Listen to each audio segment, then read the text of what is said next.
हिंगोली जिल्ह्यात आठवडाभरापासून अनेक पेट्रोल पंपावरती जे आहे ते डिझेलचा तुटवडा निर्माण होत आहे।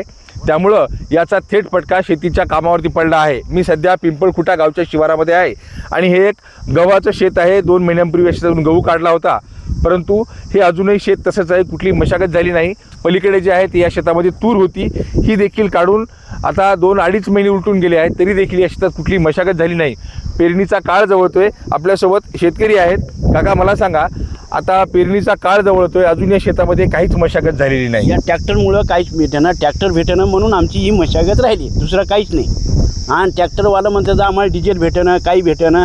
आम्ही रोज त्या डिझेलवाल्याकडे म्हणजे ट्रॅक्टरवाल्याकडे फोन चालू आहे आमचा, रोज संध्याकाळी जाणं पहाटे जाणं, ते ट्रॅक्टरवाला काही येईना।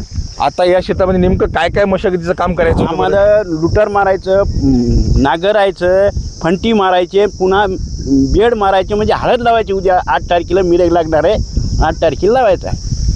नक्कीच आपण पाहिलं तर हळद उत्पादक आमचा जिल्हा आहे हिंगोली, आणि त्यात ही सगळी कामं खोळंबली आहेत। आपल्यासोबत आणखी एक शेतकरी आहे। दादा, तुमचं काय काय काम खोळंबले बरं? आमचं पूर्ण शेती डिझेलमुळं पूर्ण शेतीचं काम खोळंबलेलं आहे। आम्ही 1000-500 रुपयाचं डिझेल आम्हाला भेटते, तेवढ्यात आम्ही काय करणार? आमची कामच होत नाही शेतीची, पूर्ण रखडलेली आहेत कामं।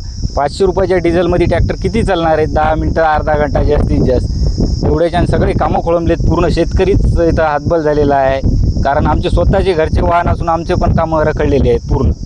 नक्कीच आपण पाहिलं तर ट्रॅक्टरना जे आहे ते कमी डिझेल मिळतं आहे, त्यामुळं जी शेतीची सगळी कामं असतील, खरीपाचा काळ आता जवळ येतो आहे, खरीपाचा पेरणीचा मोसम, परंतु पूर्व मशागतीची जी कामं आहेत ती तशीच खोळंबल्याचं चित्र हिंगोली जिल्ह्यात निर्माण झाले, आणि याचा परिणाम नक्कीच खरीपाच्या पेरणीवरती, हळद लागवडीवरती होण्याची चिन्हे आहेत।